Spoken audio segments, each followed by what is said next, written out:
Olá, aluno do 8º ano, aqui é a professora Moísa e hoje daremos continuidade ao PET terceiro bimestre de língua portuguesa. Estou aqui na página 9, semana 3. Coloque em destaque no seu material impresso ou no seu caderno o tema de nossa aula, que é o gênero textual relato pessoal. Vamos na leitura inicial? Sempre compartilhamos com os nossos amigos, familiares e colegas de classe as experiências do cotidiano. Geralmente, quando algo de novo nos acontece, mal esperamos o momento certo de relatar tudo o que ocorreu. Não é verdade? Trata-se de algo tão rotineiro e natural que nem nos damos conta de seus muitos aspectos. Breve apresentação. Faça um resumo a partir da marcação em rosa. O relato é um gênero discursivo no qual são apresentadas as informações básicas, os fatos, referentes a um acontecimento específico. O principal objetivo do relato, oral ou escrito, é narrar para o ouvinte leitor uma sequência de acontecimentos. Por esse motivo, os relatos focalizam as ações. Temos aqui as principais características do relato pessoal. Temos, primeiramente, que são textos narrados em primeira pessoa.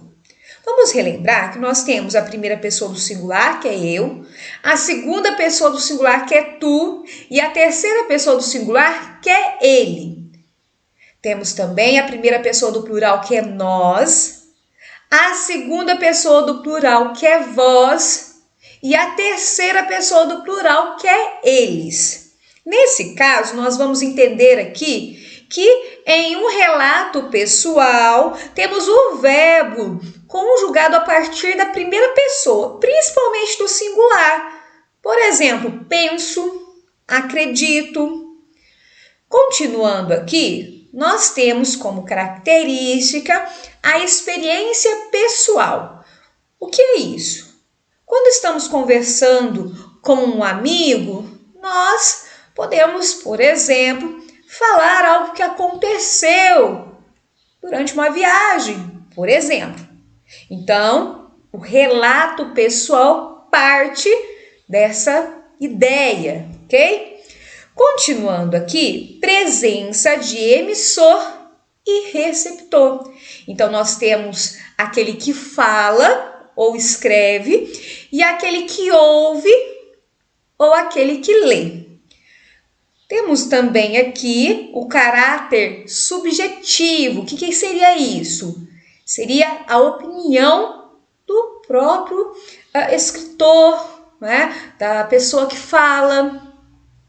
Temos na sequência, aqui por fim, que os verbos no presente, né, marcam aí esse gênero e em grande parte está no pretérito, quer dizer, no passado. Então, nós temos aí a ideia de alguém contando algo em um dado momento em que grande parte daquilo que ele vai falando é algo que já aconteceu. Então, por isso, nós temos a ideia do pretérito. Continuando aqui a leitura, quanto à linguagem, cabe ressaltar que, como o próprio nome já indica, se é pessoal, obviamente que se manifesta pelo uso da primeira pessoa do singular.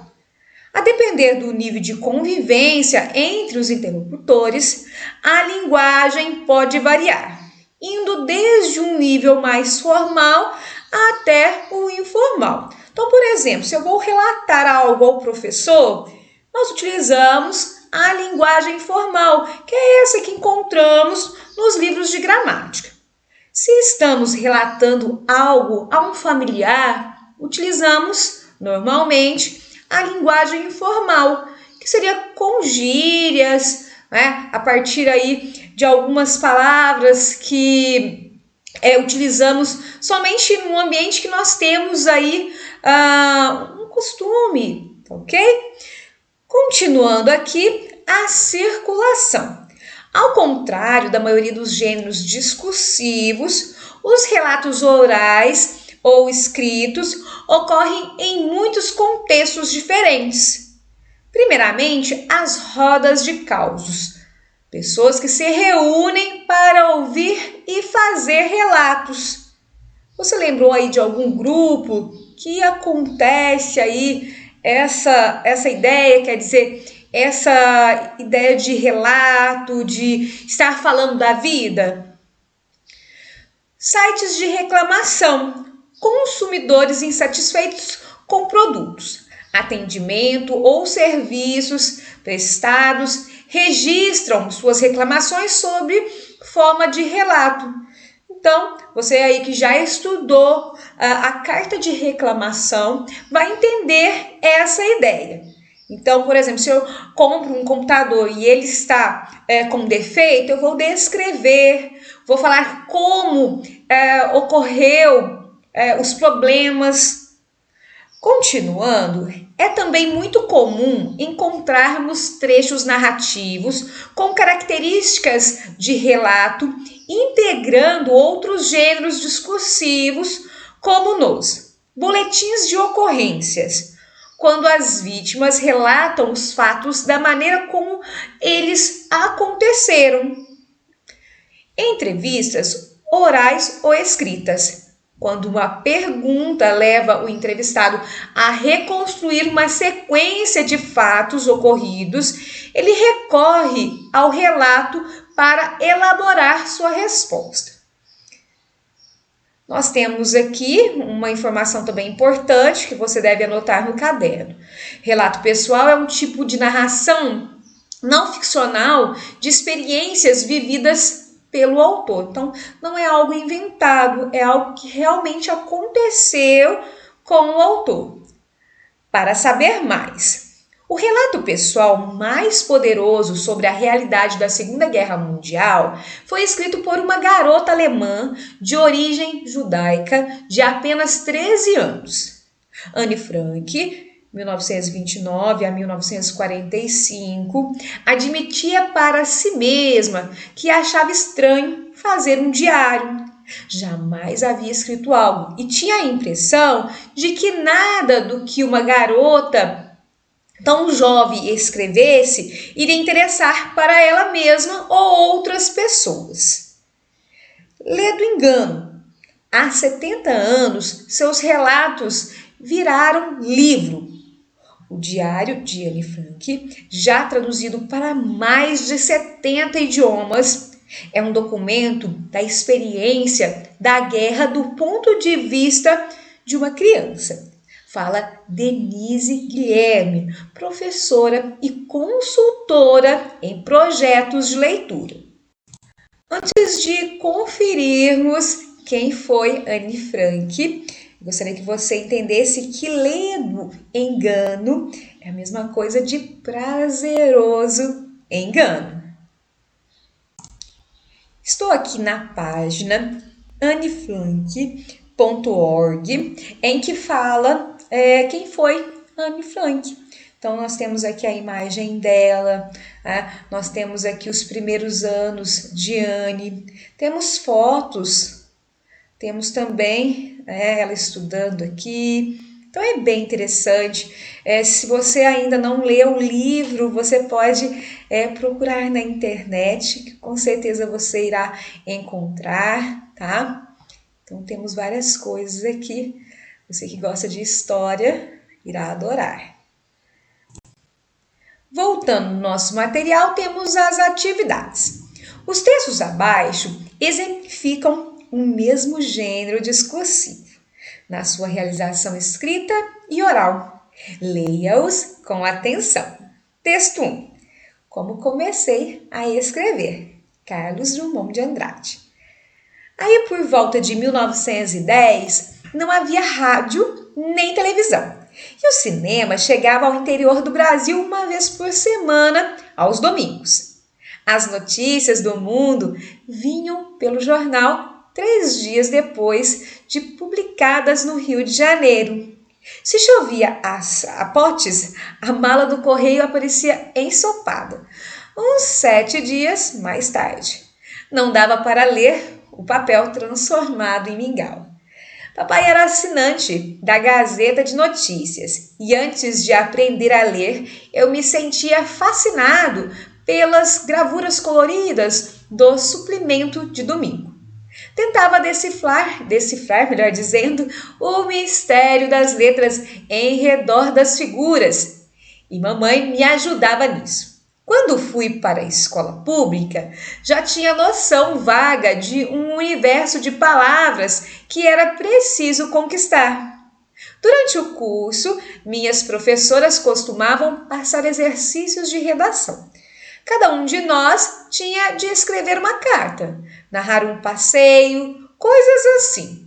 Criei o gosto por esse dever, que me permitia aplicar para determinado fim o conhecimento que ia adquirindo do poder de expressão contido nos sinais reunidos em palavras.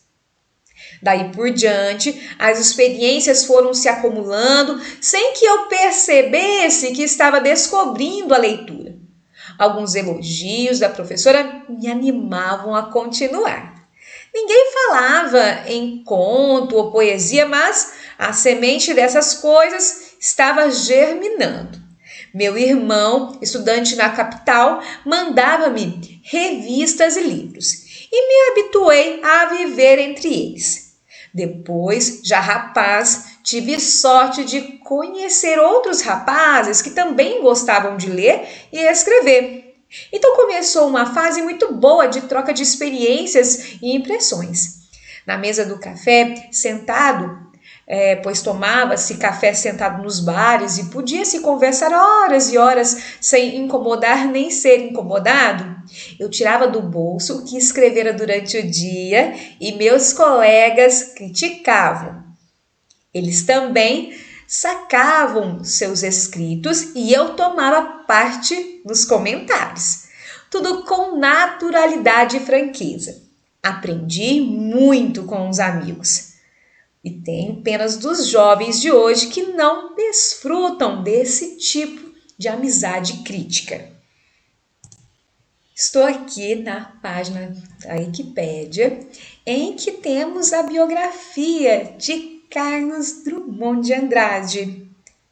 Vemos aqui que ele nasceu em Itabira, dia 31 de outubro de 1902, e depois ele foi morar no Rio de Janeiro. E nesse caso, nós vamos perceber que ele fez parte da segunda geração do modernismo brasileiro.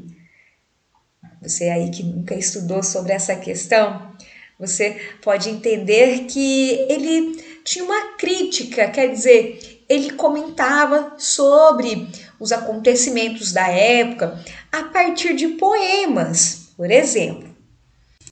Então, nós vamos entender que por mais que ele escreva sobre o Rio de Janeiro, ele tem aí essa questão do mineiro, porque ele é de Itabira, tá? Você pode fazer a leitura aqui do texto como um todo, você irá aí apreciar muitas obras aí de Carlos Drummond de Andrade. Voltando aqui, nós temos o texto 2. Maia Gabeira, a melhor surfista de ondas grandes do mundo, viu a morte de perto e está pronta para outra. Acordamos no escuro e botamos os jets na água. Tsunami, mar em fúria, estava todo mundo transtornado. Mas todo mundo bota no piloto automático. Você espera muitos anos por aquele momento. Então é hora da verdade. Não tem que pensar muito, é agir. Não pode paralisar. Eu estava no jet com o Scooby e o Gordo estava com o Burley. O Burley já entrou acelerando. Botou o Gordo na corda e capotou, perdeu o rádio de segurança, voltou correndo. Ai meu Deus, nunca vi isso. Tá enorme, tá enorme. Scooby olhou para mim e pulou na água. Falei, não, eu vou surfar primeiro. Naquela adrenalina toda, saltei para o jet do bullying. O mar estava especial, liso, gigantesco. Só 4 jets na água. Vacilei. O bully tentou me colocar numa onda, não larguei a corda. Tentou outra, não larguei. Ele falou: decide, vai ou não vai? Falei: tô insegura, tá grande demais. A gente estava num negócio que era outra dimensão. Aí fiquei quieta. Ele me levantou, entrou uma onda muito maior do que as 2 que eu tinha perdido. E cara, depois da chamada do bullying, levantei confiante numa onda gigantesca. E Garrett MC Namara, que é o recordista mundial atualmente, levantou junto comigo. Pensei, tudo bem, ele vai pegar esta e eu vou na próxima. Foi quando ouvi o bully gritando: ele caiu, vai! Eu estava bem posicionada, com velocidade boa, fui. Você que não conhece Maia Gabeira, estou aqui no Instagram dela e você pode acessar e conhecer os lugares que ela já surfou e ver um pouco mais sobre a vida que ela aí tem. Voltando aqui, nós temos as atividades. Atividade 1. O que é relatado em cada texto? Então, você irá descrever de forma completa o que cada relato tem. Eu grifei em azul o título, porque é o ponto de partida para você ir responder a questão. Então, vamos analisar que Carlos Drummond de Andrade, ele fala de como ele começou a escrever. Então, vamos pensar, não é, quando ele estava em Itabira, não é, na casa dos pais. Vamos pensar também a questão do irmão que enviava revistas e livros, que fez aí ele apreciar então a prática de escrever depois.